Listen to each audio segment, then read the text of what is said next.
My family's perfect life was built on lies and blood. I, 28F, grew up in what people called a picture-perfect family.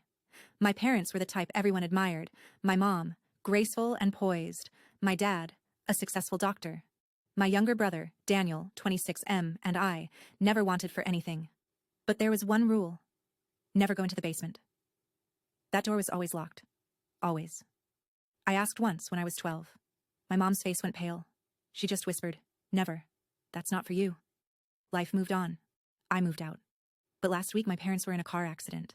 Dad died on impact, Mom in critical condition. Daniel and I returned to the house. I was grieving, but also curious. That door. Daniel begged me not to open it. He was shaking, crying even. Said we should respect Dad's wishes, that it was just old junk. I waited until he left for the hospital. I found the key in Dad's study drawer. What I found behind that door was a padded cell, chains, blood-stained restraints, and photos. Of me, of Daniel, from every year of our lives. I confronted Mom that night at the hospital. Her monitors started beeping wildly when I asked about the room. She whispered, "We tried to contain it." I said, "Contain what?" She looked me dead in the eyes and said, "Your brother. Here's the Mo. Next installment." Exactly. 1,500 characters. Continuing the chilling story from part 1. I stared at Mom in disbelief. "Your brother?" She nodded, lips trembling. "Daniel isn't your real brother. He's something else." She began coughing violently. Nurses came in, forced me out. But before the doors closed, she said one last thing. "He chose you this time." I drove back home, every nerve screaming. I dug through old family albums. Daniel wasn't in a single baby photo, not until he was about 7. I called my aunt. After hesitation, she whispered, "Your parents didn't have a second child. Daniel just appeared. One day. They said he was adopted, but no agency was involved." I ran to Daniel's room. Everything was eerily neat. Too neat. His closet had nothing older than a year. Then I found it, under his bed. A notebook. Inside were drawings. Grotesque ones. People with no eyes, no skin. Notes scribbled in a language I didn't recognize. My name circled. Again. And again. Then a Polaroid fell out. Me. Sleeping. Last night. Suddenly, I heard the front door open. Footsteps. "Emma?" he called. Voice calm. Too calm. I shoved the notebook in my hoodie and locked myself in the bathroom. Texted Aunt May to come get me. No reply. Checked her location. She was here. She was already in the house. I stood frozen in the bathroom, clutching the notebook. Footsteps echoed down the hallway. Daniel called softly, "Emma, why are you hiding from me?" I held my breath as someone tried the doorknob. Click, click, click. Then silence. A soft knock. "She wants to see you." "She?" I whispered. "Mom," he said. "She's awake now. She told me everything. You're not ready for what you are." I grabbed the fire escape key and slipped out the window.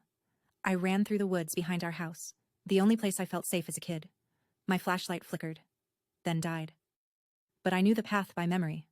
I reached the old well my parents used to warn us about. But now it was uncovered. Inside was a ladder. Something in me, instinct, curiosity, madness, pulled me down. At the bottom, I found a tunnel. And a door. It was steel, rusted, locked with a familiar symbol from Daniel's notebook. I used the notebook to match the markings. It clicked open. Inside were bones, child-sized, at least 5. A recorder sat on a crate. I pressed play. Dad's voice. "We can't let him get close to another one. The others are gone. He feeds on love, on trust. Every time we gave him a family, he killed them. Emma can't be next." Then silence. Then Daniel's voice. "But she already trusts me, Dad." The recorder cuts off. He was never protecting me. He was preparing me. I ran back to the house with the recorder clutched in my hand. I didn't care how insane I looked. I needed answers. But the house was silent. No Daniel. No Aunt May. Just the soft hum of the refrigerator and the ticking of the old grandfather clock. Until I reached the living room. Aunt May sat on the couch, unmoving, eyes open, lifeless. Her skin was gray. I screamed. Daniel stepped out of the shadows behind me, calm, barefoot, shirt stained red.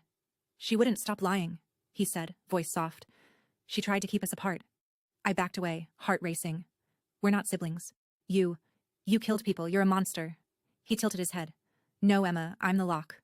You're the key." He raised the notebook. Pages flipped on their own. symbols glowing faintly. They weren't sacrifices, they were vessels, failed ones. But you're the last. I grabbed the fireplace poker. Stay back. He smiled. You've already changed. Haven't you noticed? And I had. I hadn't slept in days but wasn't tired. I could hear things, heartbeats, breathing behind walls. I wasn't scared. I was curious. Then he whispered, it's waking up, in you. The lights flickered. Something moved behind him. A shadow with no form, just eyes, watching, waiting. I didn't scream. I whispered. What do I become? Daniel grinned. Something better. I should have run, but something inside me didn't want to. The shadow behind Daniel crept closer. It didn't move. It shifted like smoke with weight. And when it touched me, I didn't flinch. I felt warmth. Recognition. Daniel whispered, it remembers you now. I dropped the fireplace poker. My hands were shaking, not with fear, but hunger. I'm not one of them, I said slowly. Daniel nodded. You never were. The truth broke open inside me like a dam. Images I'd never seen but somehow remembered. Fire. Screams. My hands covered in blood, but not human blood. Mom and Dad weren't my parents. They were wardens, trying to bind me. Daniel wasn't the monster. He was the guardian. The others, those children, they weren't victims. They were failed seals. Vessels unable to contain the thing buried inside me. Me. Daniel looked at me like he was seeing me for the first time. You were asleep for so long. They drugged you, conditioned you. But now you're remembering. And I was. My heartbeat slowed. My senses sharpened. I heard everything. The hum of the earth. The screams beneath it. I don't want to hurt people, I whispered. Daniel smiled. You won't, unless they try to stop what's coming. He opened the notebook to the last page. A blank seal, now glowing red, waiting for my touch. I reached out and felt the world shift. The seal pulsed beneath my fingertips. Red light bled into the floor. The air thickened like it was breathing with me. Daniel knelt beside me, reverent. Once you touch it, there's no turning back. I stared at the symbols. My body ached, like something beneath my skin was trying to break free. I whispered, if I do this, what happens? Daniel's voice trembled with awe. The lie ends. The world forgets fear because it forgets control. You bring truth, chaos, freedom. But I saw it now. Millions would die. Entire cities swallowed. Dreams turned to ash. Not because I wanted it, but because I was never human. I was their lock, their god, their doom. And Daniel wasn't protecting me. He was ushering me in, a believer, a servant. He never wanted a sister. He wanted a savior.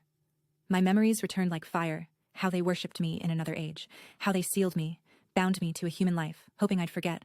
And I had, until now. The seal pulsed louder. One touch, and everything would break. But then, a whisper, faint. Emma, Mom, from upstairs, weak, but alive. Something in me cracked. I looked at Daniel. What if I don't? His eyes darkened. Then they'll come for you. All of them. You'll die, or be used. I smiled. Then let them try. I smashed the seal. Light exploded. The shadow shrieked. Daniel screamed. And I ran. Burning. Broken. Alive. Because I wasn't their god. I was still Emma. It's been 43 days since I smashed the seal. The world hasn't ended. But it's different. I feel it in the air. Nights are colder. Shadows last longer than they should. People look at me too long, like they recognize me from somewhere they can't name. Mom's in a long-term care facility. She won't speak to me. She just stares at the door like she's waiting for someone to walk through. Daniel's body was never found. I know he's not dead. Sometimes, when I wake at night, I hear his voice outside my window. You can't kill what you are. The thing inside me is quieter now, but it's not gone. I hear it in dreams, offering, coaxing, promising, and sometimes I answer. Yesterday, a stranger slipped me a note in a crowded cafe. No name, no explanation. Just 3 words, in that same strange script from the notebook. They found you. Now, every night, the dogs in my neighborhood howl at the same time, 3:17 a.m. And last night, I saw them, standing at the end of my street. Pale faces, eyes black as ink. Dozens of them, just watching. I locked every door, every window. But at 3:17 exactly, my phone buzzed with a text from an unknown number. Are you ready to come home?